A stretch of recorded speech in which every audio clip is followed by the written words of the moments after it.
दोस्तों नमस्कार, मैं हूं विवेका। आप देख रहे हैं खबर बिहार 24।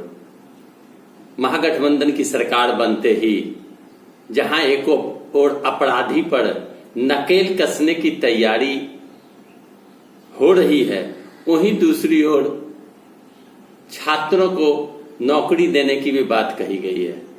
इसी कड़ी में कटिहार के आतंक फैलाने वाले अपराधी, कटिहार में बड़ी आपराधिक योजना बनाने वाले अपराधी सोनू झा को पुलिस ने भारी मात्रा में हथियार के साथ गिरफ्तार किया।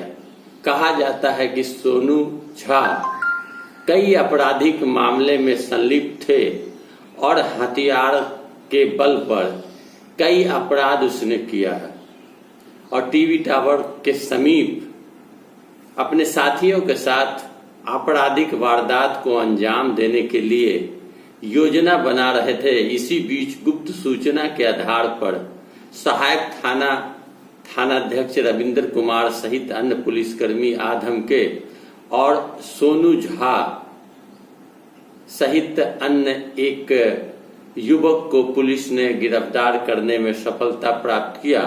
वहीं सोनू झा के पास से ऑटोमेटिक पिस्टल सहित कई दर्जन हथियार बरामद किए गए हैं। कहा जाता है कि सोनू झा के पास से ऑटोमेटिक लोडेड पिस्टल जिसमें 6 जिंदा कारतूस लोड किया हुआ था, 2 मोबाइल, साथ ही कार के चालक सीट के नीचे से एक हरा प्लास्टिक का छोटा बैग से एक मैगजीन, कपड़े से बने पाउच में 20 जिंदा कारतूस के अलावे 3.15 बोर के खोखा, एक मोबाइल बरामद किया गया। 3 अलग अलग जगह से 3 बाइक, एक कार भी बरामद किया गया है। कहा जाता है कि सोनू झा पूर्व में भी कई कांड में फरारी बताए जा रहे थे। कटिहार के नामचीन भरत भूषण पासवान की हत्या के मामले में भी सोनू झा का नाम आया था। सोनू झा पर दर्जनों केस लंबित हैं और टीवी टावर स्थित योजना बना रहे आपराधिक घटना को अंजाम देने की योजना बनाने के क्रम में पुलिस ने गुप्त सूचना के आधार पर पकड़ने में सफलता प्राप्त किया। कहा जाता है कि सोनू झा का एक बड़ा आपराधिक गिरोह है, जिस गिरोह के माध्यम से इसने कई आपराधिक कांड को अंजाम दिया है। कहा यह भी जा रहा है कि सोनू झा के साथ हृदयगंज निवासी मोती भगत भी गिरफ्तार किया गया और अन्य सोनू झा के साथी रवि झा आदि फरार होने में सफल हुए। पुलिस फरार अपराधी को दबोचने के लिए लगातार छापामारी कर रही है। सोनू झा का आतंक इस कदर फैला हुआ था कि सोनू झा हथियार के बल पर कहीं भी अपराध को अंजाम देते थे।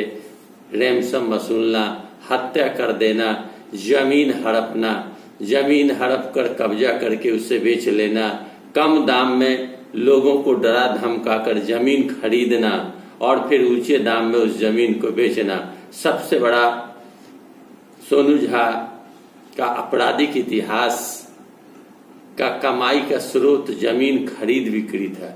जमीन खरीदना और जमीन बेचना, कम दाम में लोगों को डरा धमका कर जमीन लेना और उस जमीन को फिर दोबारा दूसरे के हाथ से बेचना, जमीन कब्जा करना, दुकान कब्जा करना और अपने साथियों के साथ पिस्टल से गोली चलाकर लोगों में दहशत फैलाना, इसकी नियति बन गई थी। पुलिस के पास कई शिकायतें थी और पुलिस ने अचानक टीवी टावर के कृष्णापुरी में दबिश बनाकर सोनू झा सहित अन्य एक साथी को गिरफ्तार किया। बाकी भागने में सफल हुए। कहा जाता है कि और अधिक मात्रा में हथियार लेकर भागने में अपराधी सफल हुए।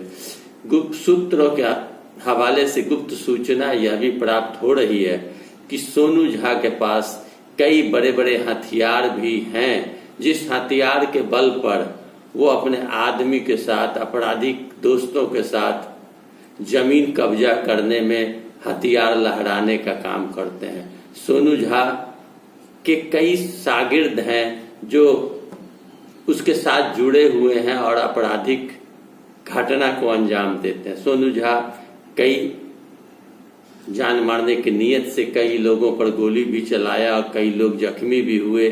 कई हत्या का भी आरोप है, लूटपाट, धमकाना, रंगदारी, जमीन हड़पना, ये कार्य सोनू झा और उसके साथी करते हैं, जिसे पुलिस ने गिरफ्तार किया। और इस गिरफ्तारी के बाद लोगों में राहत की सांस लोगों ने लिया है। कहा जाता है कि छापामारी में सहायक थाना अध्यक्ष रविंद्र कुमार, प्रशिक्षु दरोगा फूलेंद्र कुमार, आलोक कुमार, गुड्डू कुमार, मुकेश कुमार का अधिक सहयोग रहा।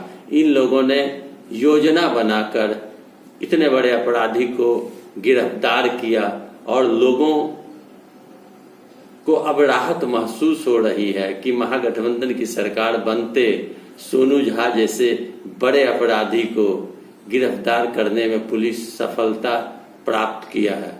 मैं बताऊं आपको कि मिर्चाईबाड़ी एरिया में सोनू झा का आतंक था और वहीं पूर्व डिप्टी सीएम तारकिशोर प्रसाद का भी आवास है। तारकिशोर प्रसाद के आवास के इर्द गिर्द आतंक का माहौल बना हुआ था, डर का माहौल बना हुआ था और सोनू झा के गिरफ्तार होने से मिर्चाईबाड़ी एरिया के लोगों में भी काफी खुशी देखी जा रही है। अब देखना यह है कि पुलिस अन्य भागे हुए अपराधी को कब तक गिरफ्तार कर पाती है। मेरा वीडियो अच्छा लगे तो लाइक करें, शेयर करें, कमेंट करें, सब्सक्राइब करें मेरे चैनल को। धन्यवाद।